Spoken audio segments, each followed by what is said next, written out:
Hindi pa ako dyan. Ayoko nga. Hindi ko dyan.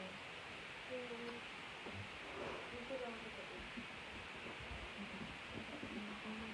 Tatlo na.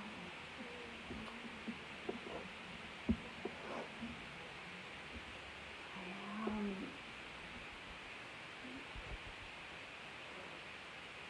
Pagpapahin mo lang to.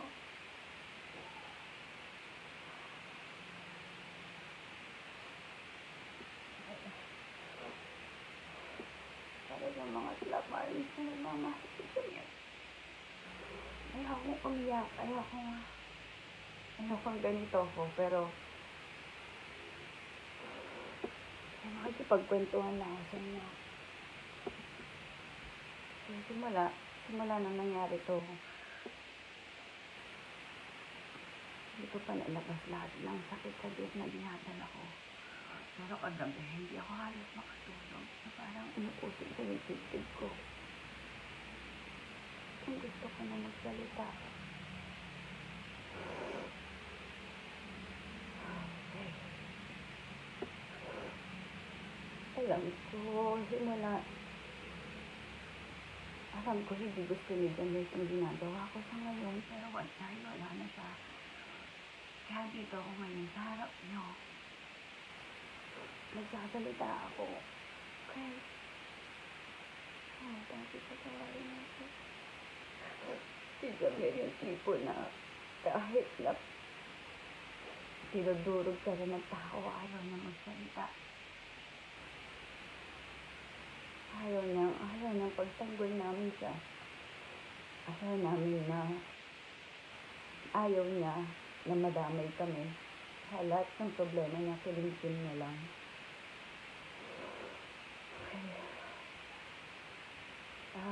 Gusto ko lang mag-live dahil gusto ko lang sanang subukan na liwanagin lahat ng issue na pinukol kay Jamir. Dahil alam niyo naman, simula nang pumutok yung balita na yun, wala kayo narinig sa amin. Alam niyo naman, na simula nun, hindi kami nagsalita. Kahit na ganong pandudurog pa yung pinukol ng lahat sa amin, hindi kami nagsalita. Dahil naniniwala kami sa katarungan.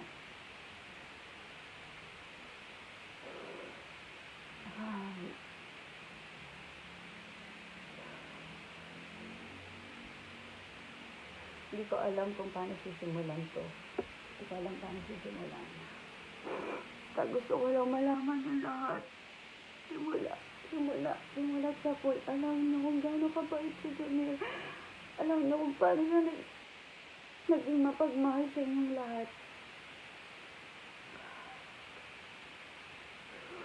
Hindi ko alam. Gusto ko lang po linawin lahat.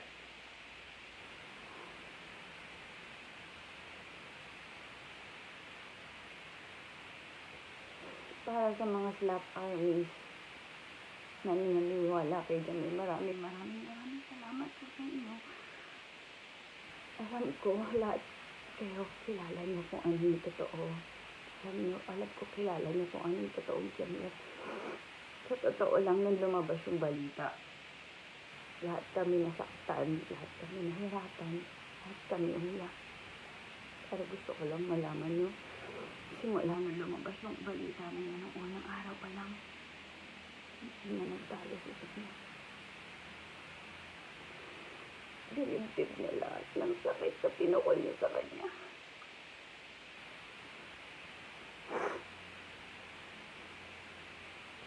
Totoo lang, hindi niya na iniintindi yung mga pinupukol sa kanya, yung mga binibintang sa kanya, wala sa pakialam na doon.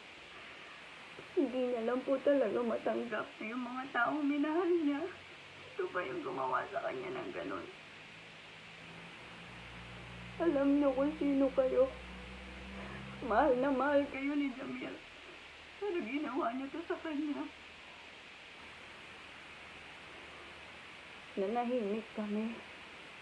Dahil ayaw namin yung ginagawa niyo. Dahil ayaw namin yung gusto niyo na pagpiestahan at gawing sirkus ang buhay namin. Pero ano ginawa niyo? Nag-enjoy kayo. Ha? Nagpakawala kayo ng mga peking news. Gumawa kayo ng mga peking istorya para lang mahila nyo pababa si Jamir. Napakasama nyo. Alam nyo kung sino kayo. Hindi ko kayo babangkitin pero alam nyo na kung sino kayo. Ang hindi ko matanggap hanggang sa huling hininga ni Jamir, nagpalabas pa rin kayo ng peking news. Anong klaseng mga tao kayo? Anong klaseng mga tao? Tinuring kayong kapatid. Si Jamir, mahal na mahal na kayo. Pero dahil sa pera at Egypt, ginawa niyo lahat sa kanya. Alam ko hindi nagugustuhan ni Jamir ito ginagawa ko. Kung meron mang kaisa-isang tao na ayaw na lagi ako naglalabas ng galit ng rant sa social media, si Jamir yun. Pero wala na siya. So, wala na magtatanggol para sa kanya, kundi ako na lang. Gusto ko malinisin yung pangalan niya. Wala na po akong magagawa sa mga taong hindi naniniwala. Pero maraming salamat sa matinding suporta na nararamdaman namin sa mga taong totoong nakakakilala sa kanya. Hindi ko pwedeng ibigay yung mga detalye na nag-gather ko sa buong pangyayari nito. Pero isa lang masasabi ko, wala kayong mga kwenta. Wala kayong utang na loob. Namahal kayo ni Jamir. Higit pa sa kapatid. Wala kayong konsensya. Pinadeserve ang ginawa niya sa kanya.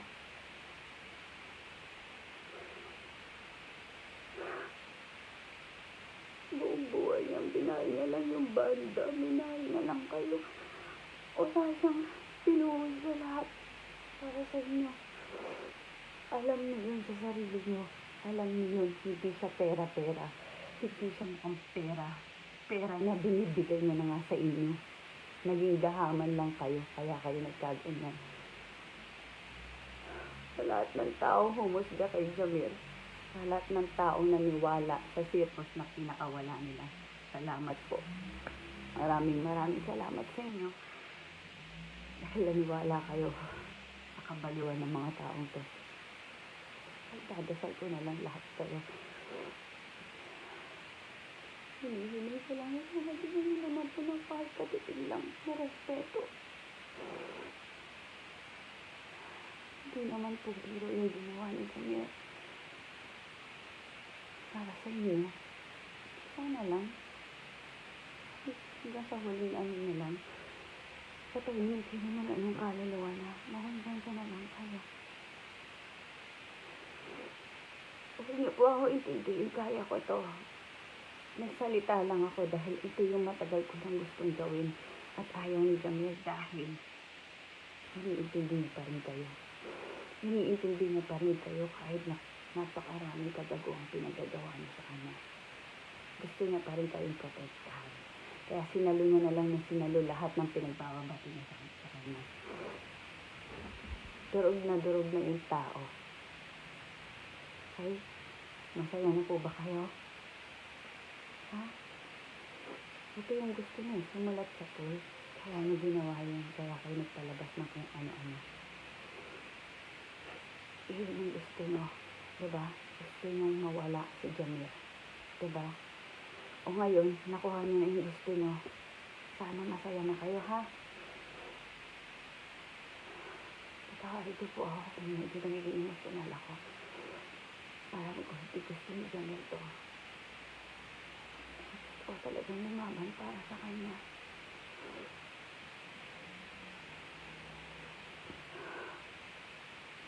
Hindi ko alam kung paano tatapusin to. Basta yun lang po yung gusto ko sabihin sa lahat na lumabas na issue sa kanya. Alam ko, nagtatanong kayo. Alam ko marami nagtatanong bakit hindi kami nagsasalita. Bakit hindi kami nagre-react. Bakit ang tahimik lang nila. Guilty ba sila? Lahat yun. Dinibdib namin lahat yun. Kaya nga nagpakamatay yung asawa ko eh. Dahil dito sa ginawa niyo eh. Dinibdib namin lahat yun. Dahil umasa kami, lalabas ang hostilya. Wala lahat na nakakakilala kay Jamil, alam niyo yung totoo. Maraming salamat sa lahat ng naniwala. Sa lahat ng hindi bumitaw. Mahal namin kayo. At yun sa mga nagpasakot sa kademonyohan.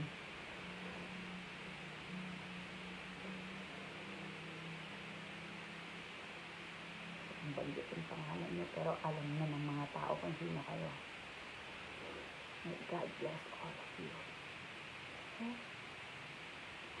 Tinuring kayong kapatid ni Jamil. Mahal na mahal kayo ni Jamil. Hanggang sa uling hininga niya, dinibdib niya lahat dahil hindi niya kaya saktan kayo. Hindi niya kaya suklian yung pandidemonyo niya sa kanya.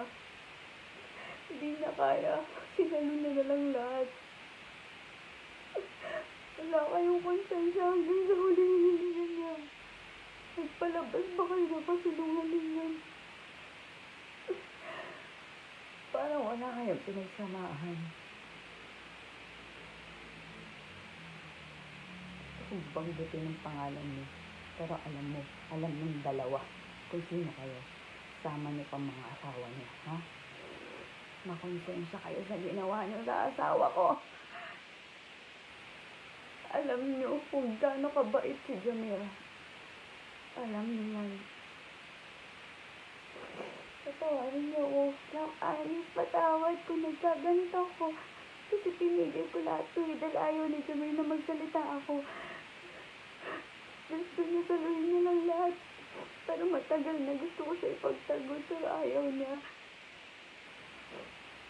Wala na akong magagawa. Sinira na siya. Sirang sira na siya. Okay. Pero kahit pa paano, subukan ko lang.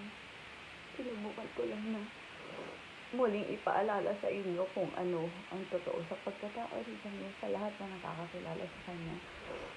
Isling ko lang po na sana ipagdasal na lang natin ang kaluluwa niya. Wala na po kami magagawa. So, ipagdasal na lang natin siya. Tapos alalahanin na lang natin lahat ng kabuti ang ginawa niya. Lahat ng paninira na ginawa niyo, dalhin na lang yun. Konsensya niyo.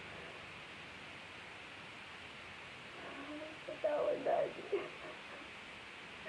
Hindi na gusto ito ginawa ko, pero gusto ko lang makausap kayo. Lahat armies, lahat ng mga kaibigan niya, mga relatives niya, lahat kayo. Maraming salamat. Salamat po. Hindi ko na alam kung ano nasabihin ko.